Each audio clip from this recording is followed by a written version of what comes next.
Alright, so the first step when you're building a fire is to clear your area.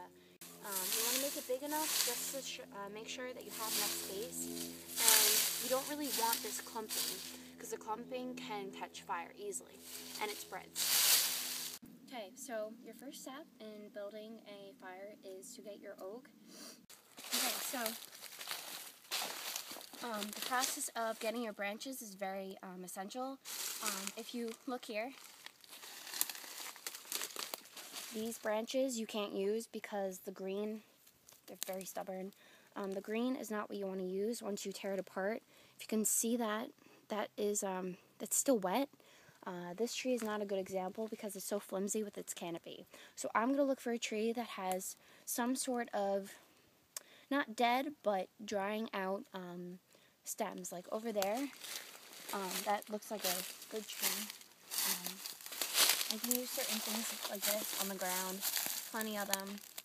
Sometimes you might have to search in harder places. It might not be as accessible, but this is perfect for now.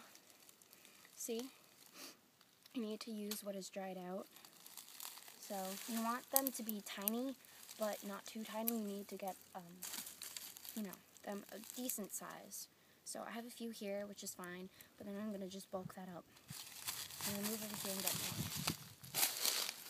Alright, so then the next thing to do is, you've basically have collected all these little things, but what you need to do now is you have to find one branch that is long, something as such. If you see there is a V connecting these two, that's very important. What now I have to do is find one that's longer. So let's go do that. Normally you want something that has more of a bulk like this, but it's fine for now, so I'm going to use it. Just got to be careful when ripping it, and that should actually be okay. I'm just going to tear this little part off. Alright, and this is perfect. So we're going to go back to the little can. Okay, so this part is simple. I took an old tin can of mine from home. It's actually a $100 bill. And, not literally. And what I'm going to do is set my char cloth to a spark. But that's after I'm building my fire.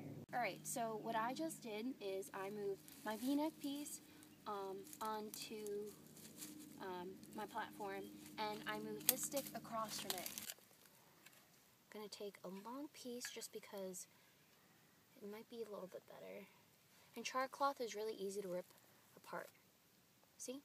So what I do is I take this, put it on top of here, close my tin can, move any of these items out of the way. I also brought some of this just to put it in here.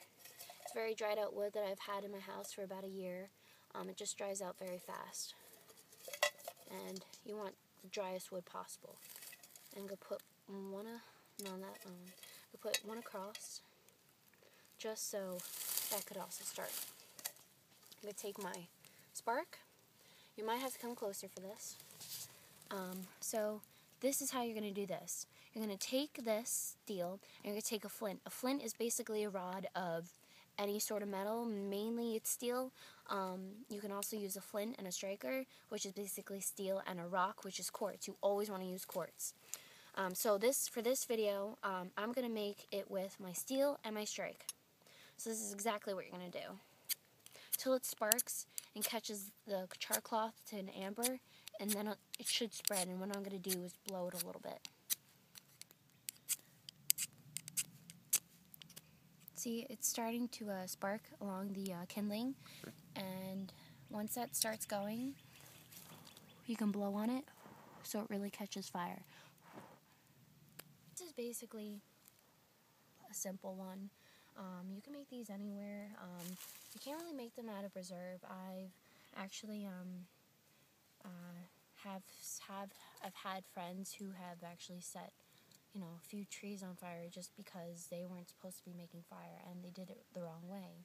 The wrong ways would be using lighters as such, because the fluid does get out of control, especially if this were to burst or something. That is a common misconception. Lighters do burst, especially if you hit them on the ground too hard.